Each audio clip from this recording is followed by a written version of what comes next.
I'm your Chair Talk host Nemanja, and this is retrospective from the last week episode that we recorded with Ivan Pribicevic from Simplify. From the start of the work, people try to understand how to work better. And we have methodologies that are all like 70 or 80 years, but people rarely know about them, people rarely implement them. We have new methodologies. We build our own methodology by watching the best companies and best consulting companies, by streamlining some new things or it's new for some people, like agile or agile circles, to the business in order to get them streamlined, to get them changed, innovate, and for people to work better. And Simplify as a company is doing exactly that. Our why is to make things better. Our why is to simplify the process in order to people have a better job and to have a better life.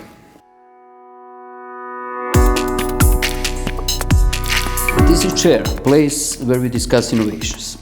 And as startups are increasingly outperforming their corporate counterparts, it is becoming essential that established companies embrace innovation. And because of this, a considerable amount of enterprises are thinking about innovations by internal research and development, corporate innovation teams, internal innovation labs, and external accelerator programs. So we are going to talk today about corporate innovations, and today I have a great pleasure to discuss this with Kosta Andrić, Executive Director of ICT Hub.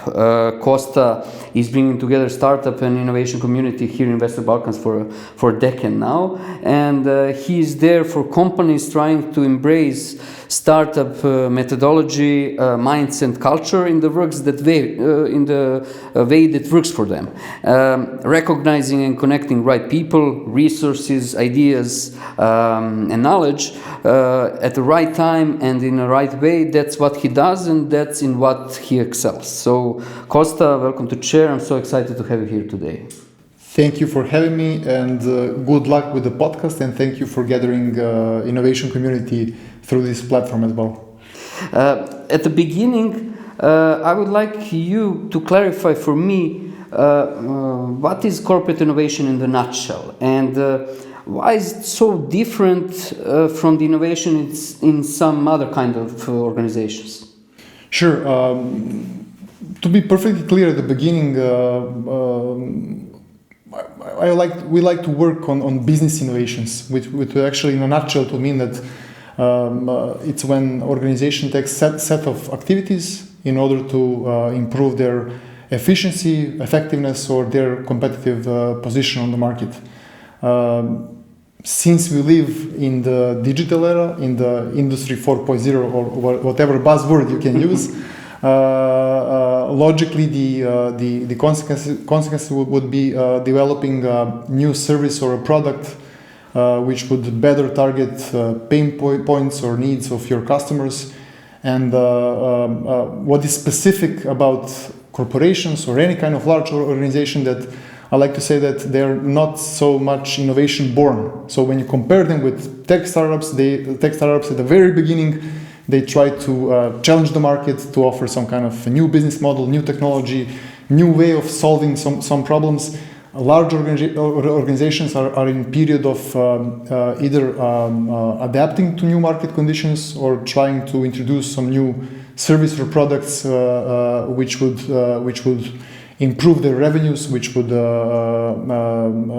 make them closer to their customers. So in that sense, it's I would say that it's harder to shift the large ship, if we imagine that the corporation is a large ship, than in comparison with a small speedy boat which is already made for a speed movement.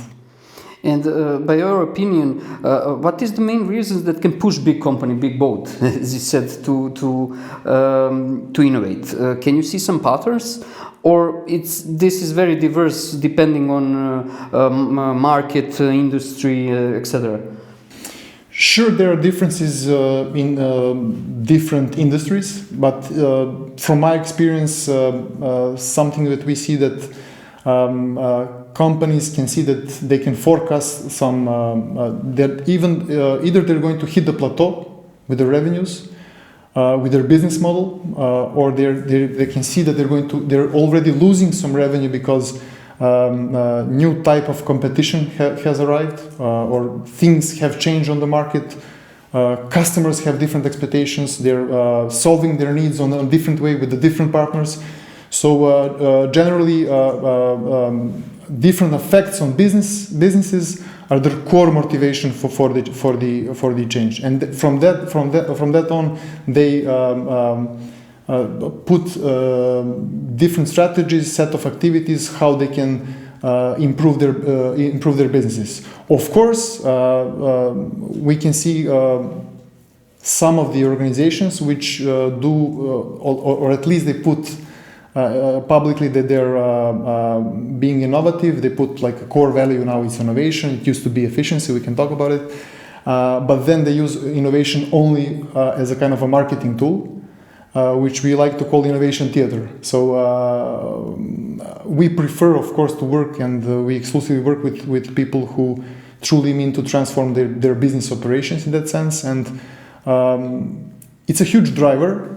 So to put aside the fog from that word innovation, which everybody has their own explanation, it's a true need to transform a large organization, and it's not easy. Why? Because for decades, you have worked on a certain way, you know your products, market, competitors, and in a very short time of period everything has changed.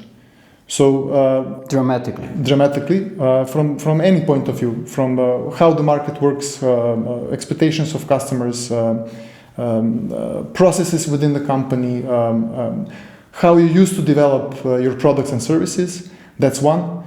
Secondly,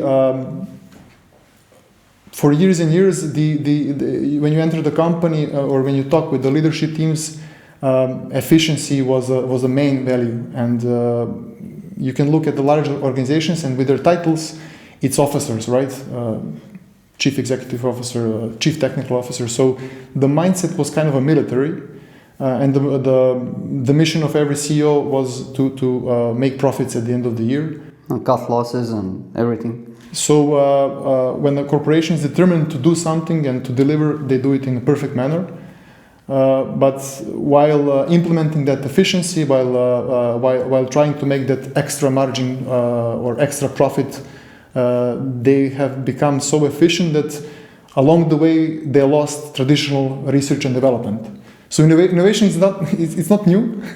In that sense, but when you get in a position that you lost the capacity or the mindset or the processes how to develop new service and products, and then you're hitting the market where you have new competitors and different technologies disrupting your traditional business, then you're in a situation to react fast and to be, I would say, very brave. So it's extremely exciting time, and for us in ICT Hub, it's extreme pleasure to work with those corporations. Why? Because we can see immediate effect on our work. We can see the purpose, and we can see how we are actually changing the position of companies, but not only companies, people working in the companies on how they work, how they think of their business. Because no matter they will work where they will work in the future, the same situation will wait for them. So they will have to adopt the perspective towards career that it's going to change a lot, and it's going to be iterative, and it's not going to be like maybe some older generations that when you have your expertise and this is how I do it, and then maybe I'll change company or not. And that's it. So in that sense, it is challenging, but then again, extremely exciting and a professional challenge for all of us in ICT Hub. You mentioned it earlier, what was before and what is now. And I want to ask one question regarding that, because lately it's visible that huge organizations are entering the innovation ecosystem more shallow. And basically collaboration starts even in ideation phase. And that was unimaginable like 3 or 5 years ago. Why is this happening now? What do you think? And I'll put you a concrete example. When we saw that trend, at least here in the Southeast Europe region, we saw a CEO of one large company, and it was a startup meetup So a couple of founders were actually pitching their products, and actually it was a meetup where people should meet. Maybe you could find a future co-founder or something. But we noticed this guy who is a pretty famous CEO. So what do you think his motivation could be to start attending innovation ecosystem or startup ecosystem events? What could be? And he's not a tech geek. He's not a tech geek. Well, getting experience to implement that in his company, right? To get there directly from the people there that are on the beginning, because it's new idea, new generation, and everything. Maybe because of that. Exactly. The reasons, the motivation was he had a couple of reasons. Of course, we started cooperating, and it lasts for years now. We thought he was a tech geek at the first, but he showed up second time, third time, and then we sat down to talk about it. He told us that he wanted to start the transformation of his company, that he can see that his industry is changing, and that they have lots of ideas within the company for new service and products, but the way how they're developing them could affect their revenues, in a sense that they are used to develop complete products. So you put down, you develop everything, you deploy to market, you invest in marketing, sales, and everything, and then when nothing happens, huge organizations can, they can survive that. But if you have a bunch of those, it could affect your revenues, especially if you're entering some new business, some area which is not so familiar. So, in his exploration, he saw not so much startup as more as a paradigm of how they're capable of developing new products or validating their ideas and killing them if they're not working. So he wanted to catch the spirit, catch the methodology of people developing something new, because he saw that they cannot support like having 30 new products and new businesses completely launched, and then when they face the market, they realize that they're not actually solving or bringing any kind of value to the market. So that was one. Transferring some of the way of the work of more agile organizations to the larger organization. Secondly, what we see is that partnerships.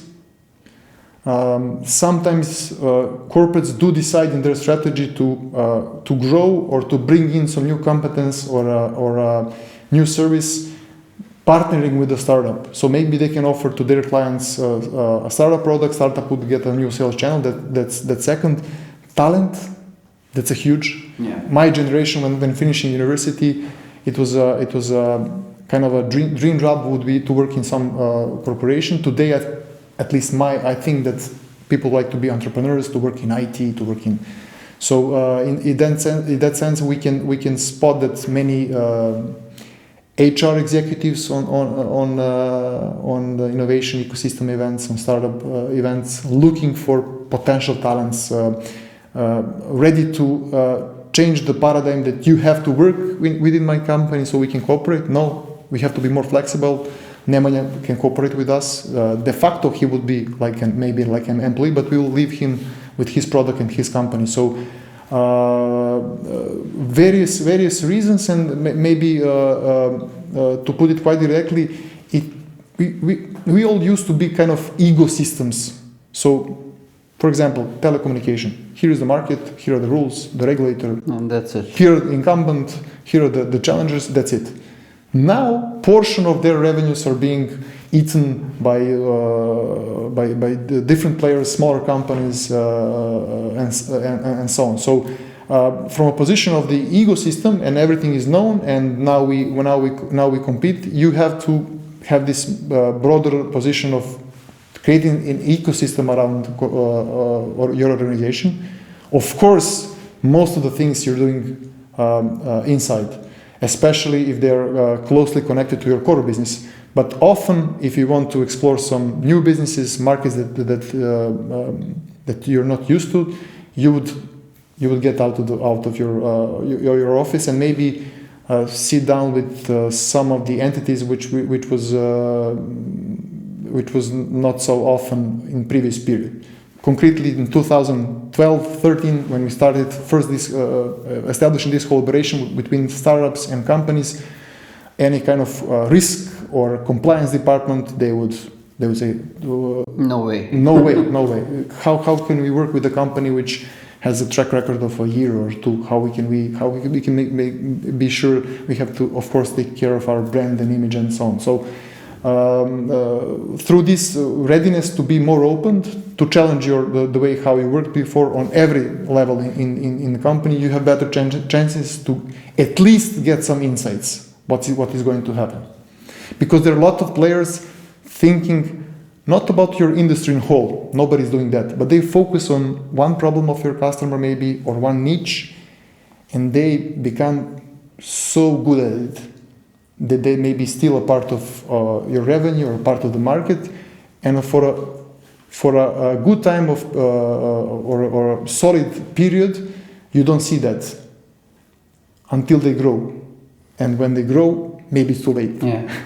Good example you did with telco companies, because they know that things are going to change hugely, right? They don't have that much time, so they need to go from something that was like, as you said, egocentric to something like completely new, because they're losing it, and they're losing it big, and they need to change everything in their model.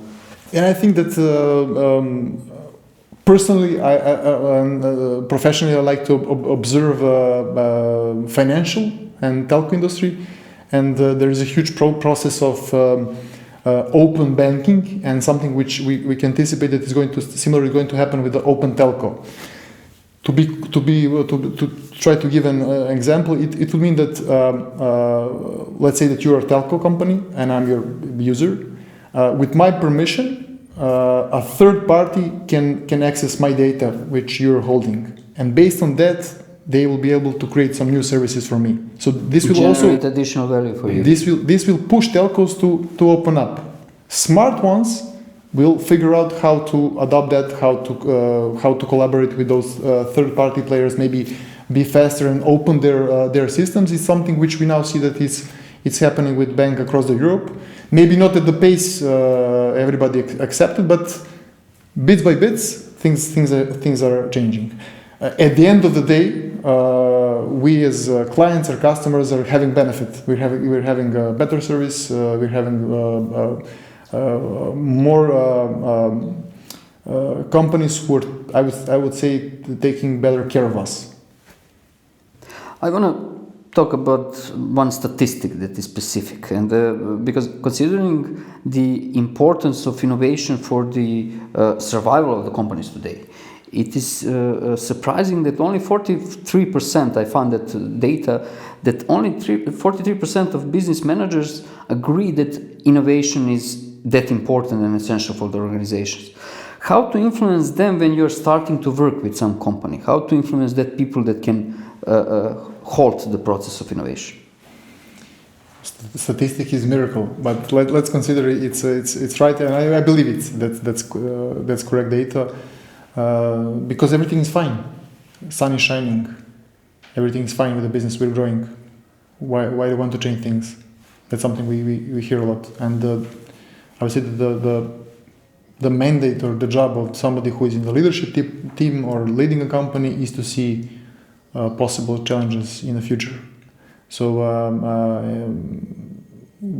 deep down through the organization, people cannot see it, especially when you want to change things, and we are doing excellent, great. Secondly, it's additional work. So if you're my manager or CEO, you're asking me to develop something new, to change how we work, how I operate my team, and it's going to be extra job for me, for my team. There is no clear incentive. Sometimes it's a matter of communication. Have you communicated well to your team? Why are we doing these changes? So I'm not surprised, and that's one of the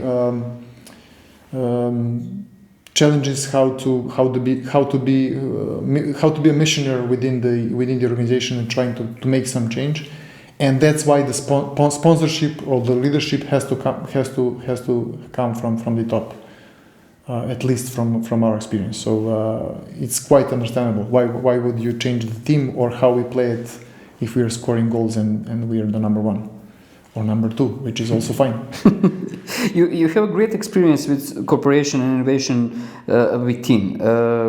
Give me one great example, one that you're particularly proud of the innovation that you did. I will not put specific names on the companies I can mention. One is coming from the one of the strongest players on the market regarding banking. I can say it's OTP Bank now. Okay. Ex-Voyagers. Yeah. Actually, it's ex-Société Générale. Ah, So okay. now it's getting through a process of integration. But anyhow, how bravely they approach transformation and what kind of new services and products they managed to develop for the customers was something which was very interesting. Very concretely, they were pioneers of. They were actually maybe the first company from that industry who actually made a valuable partnership with one startup, and they developed a new product for the customers, solved the different pains, and they. At the end of the day, they conquered the new part of the market, which was then IT professionals. So they created a specific product and service for IT professionals. They spotted the increasing salaries of IT professionals. So as a startup, they started interviewing, validating their hypothesis, and then they inch by inch and iterative process build a product which ended up being very successful. Others were followers. The second, it's one telco. It's present regionally, but it's a global company. What I liked about their approach, and we try to be supportive in that process, that at the beginning they had support of the leadership, but and I would like to stress that out, they knew what they didn't want to do. So what areas we're not going to explore. It was kind of a high-level strategy, of course, and then they had the directions. What are the areas we want to enter? We call it innovation thesis, but it doesn't matter. And from there on, they put it out a clear set of metrics how they are measuring innovation projects or ideas throughout the process. So if they want to support some new service or product in idea phase, it's a clear metrics what the team has to achieve to get additional funding. So early they could either drop some projects or to push them forward. So for me, that's kind of a mixture. So they adopted the different way of work, clear measurement, what every good startup team is doing, but then again putting a process behind it. And as a third, and they're still experimenting that, they're trying to organize themselves to put a specific organizational design which can support that process. And of course, to get back on that statistics, they did a great job of including all stakeholders, all employees, on answering the questions: why are we doing this when we're at the present doing amazing? That's a shining example. Can you give me one that failed?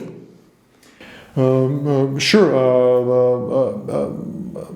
Bunch of companies who publicly proclaim that they're very innovative, that they're doing something tremendously great to their customers with their employees, and it can last for a couple of months or years, but then when they deploy something or when they actually get out of the closet, it showed up that it's only marketing. Fortunately, in previous years there were lots of examples in that part. So they're actually not following the story; they're preaching. Just saying, but not doing.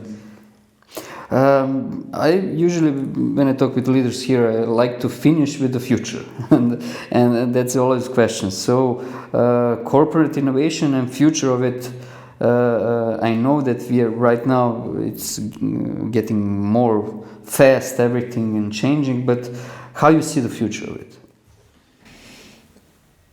industries will mix at a greater space than now. So it will be everyday situation that somebody who played in one industry decided to switch to another because they have some insights on customers and so on. That's one.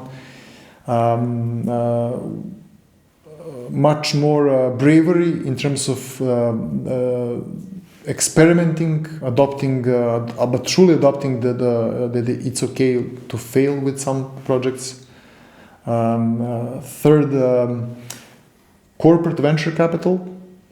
So corporation establishing their own venture capital funds. I'm talking about the region. It's showing some first signs in the world. And implementing core lean startup methodology within the processes is something, and which will end up as a kind of a mixture within the core systems. On the I would say more business side, platform businesses, something which we see that lots of companies will try to launch to be successful in that area. But in general sense, like this podcast, it's extremely scalable. Maybe 30 people will watch this, maybe a couple of thousands. The cost for tens of thousands cost for you, Nemanja, is the same. So we live in the unique moment when you can actually build something which can scale. It can be a product in a digital sense, and it can be media like this. So what can we see? That almost every corporation playing, at least in this region, has that kind of agenda. Thank you so much for this conversation. I enjoyed it so much, and for you out there, if you enjoyed and want to see some other talk about innovations, see you next Thursday and subscribe. Costa, thank you. It was a pleasure. Thank you for having me.